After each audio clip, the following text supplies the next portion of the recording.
रुख करते हैं निशान, जिस तरीके से आज जो तस्वीरें आने वाली हैं, क्योंकि एक तरफ तो पिछले 30 दिन से दिल्ली के बॉर्डर पे किसान डटे हुए हैं, वहीं आज अटल जयंती के मौके पर तमाम किसानों को सरकार की तरफ से सौगात दिया जा रहा है। तो इसे कैसे देखें, कैसे समझें कि आखिर सरकार की रणनीति क्या हो रही है। एक तरफ तो किसान लगातार अपनी मांगों को लेकर सड़कों पर बैठे हैं, वहीं दूसरी तरफ सरकार कुछ किसानों को लुभाने में लगी हुई है। केंद्र सरकार ने योजना बहुत पहले चालू की थी, प्रधानमंत्री किसान सम्मान निधि योजना, जिसके तहत आज सीधे तौर पर 9 करोड़ किसानों को फायदा पहुंचाया जाएगा। दरअसल ग्राउंड लेवल पर कैश जाना बेहद जरूरी है और ये बात तमाम अर्थशास्त्री कह रहे हैं भारत को लेकर कि भारत में मजदूर और किसान वर्ग के हाथों में जब तक कैश नहीं पहुंचेगा तब तक हमारी आर्थिक स्थिति बेहतर नहीं हो पाएगी, जिसके चलते केंद्र सरकार ने प्रधानमंत्री किसान सम्मान निधि योजना को लागू किया था और 6,000 रुपए सालाना किसानों के खाते में डालने की बात कही थी। चूंकि आज अटल बिहारी वाजपेयी का जन्मदिन है और दूसरी तरफ किसान आंदोलन है, तो इस बात का जिक्र करना भी बेहद जरूरी हो जाता है कि 1973 में जब बहुगुणा की सरकार उत्तर प्रदेश में थी, कांग्रेस की सरकार थी और किसानों को गेहूं को सरकारी दाम पर खरीदने का दबाव बना रही थी, तब अटल बिहारी वाजपेयी थे जिन्होंने उत्तर प्रदेश में किसानों की कमान संभाली थी और प्रदर्शन किया था किसानों को सरकार की मनमानी के चलते, जिसके चलते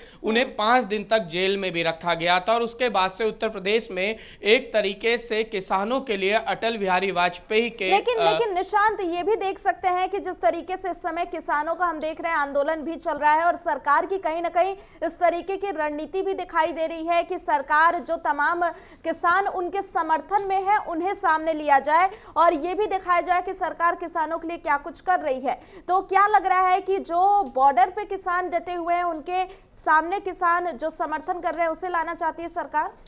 देखिए, सरकार को यह समझना होगा कि अब समझाने और बुझाने का समय खत्म हो चुका है। एक लंबा सरकार ने प्रयास कर लिया है। प्रधानमंत्री नरेंद्र मोदी लगातार अपनी पार्टी के नेता और प्रवक्ता लोगों को जाके समझा रहे हैं कि नई सरकार यानी एनडीए की ये दोनों सरकारों ने किसानों के लिए क्या क्या घोषणाएं की और प्रधानमंत्री को ये बात समझनी चाहिए कि प्रधानमंत्री से ज्यादा इस देश में किसी की भी मास अपील नहीं है। ऐसे में अगर प्रधानमंत्री लगातार किसानों से अनुरोध कर रहे हैं कि वो धरना खत्म कर दें और उसके बावजूद भी किसान धरना खत्म नहीं कर रहे हैं, तो अब बीच का रास्ता निकालना होगा। प्रधानमंत्री के अलावा भी जो पार्टी है उसको भी अब ये सोचना होगा कि आखिर क्या कारण है जो किसान धरने से नहीं उठ रहे हैं। और मुझे लगता है कि अभी चाहे समर्थन हो चाहे जो समर्थन नहीं दे रहे हैं, दोनों ही तरफ के किसानों को बैठाकर सरकार को बैठकर मध्य बिंदु पर बात करनी होगी। अगर ये तीनों कानून वापस लिए जाने चाहिए, किसान नहीं मान रहे हैं, तो सरकार को अब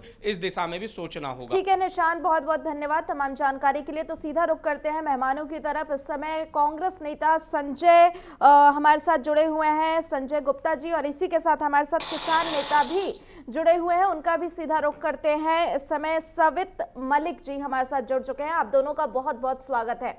तो जिस तरीके से हम देख रहे हैं, सबसे पहले मैं किसान नेता के पास आऊंगी, क्योंकि अभी 30 दिन होने जा रहा है और किसान बॉर्डर्स पे डटे हुए हैं, लेकिन सरकार भी कह रही है कि ये जो पूरा कानून है किसानों के हित में है और किसान इसके हित को समझ नहीं रहे, क्योंकि उन्हें विपक्ष बहलाने का काम, उन्हें भ्रम में डालने का काम कर रहा है। क्या कहेंगे?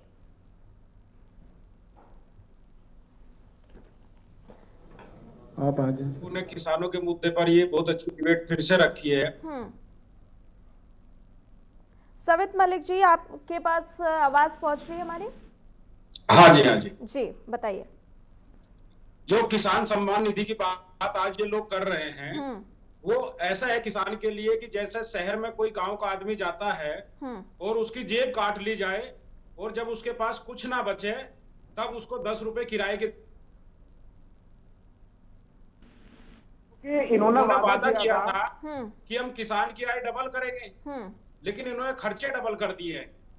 बिजली का 12 का जो बिल था वो 350 रुपए आता था, अब वो 2800 रुपए आ रहा है।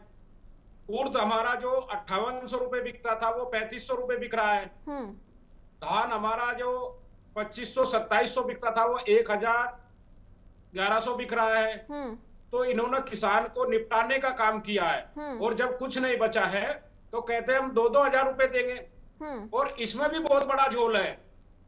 ये अब 7वीं किस्त देने जा रहे हैं, लेकिन कुछ किसानों को 2 किस्त मिली है, किसी को 3 मिली है, किसी को 4 मिली है। जो ये बीच का पैसा है उसको कौन खा रहा है, ये भी सरकार साथ में बताए।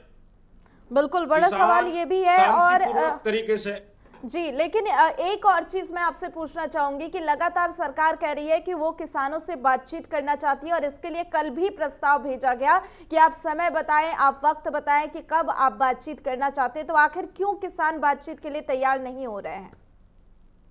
किसान अब जब करेंगे, खुले मंच पर बात करेंगे, पूरे भारत का लाइव प्रसारण चलेगा, पूरी जनता देखेगी किसान झूठ बोल रहा है कि सरकार झूठ बोल रही है। जी, तो पूर्ण बिंदु है, उन पर बात ही नहीं कर रही है, एमएसपी देने को गारंटी नहीं बना रही है। तो ये लोग बार बार उलझाकर, बहलाकर, फुसलाकर आंदोलन खत्म कराना चाह रहे हैं, लेकिन जो मेन जड़ है उस पर बात ही नहीं करना चाहते। तो अब इनको बात करने की जरूरत नहीं है।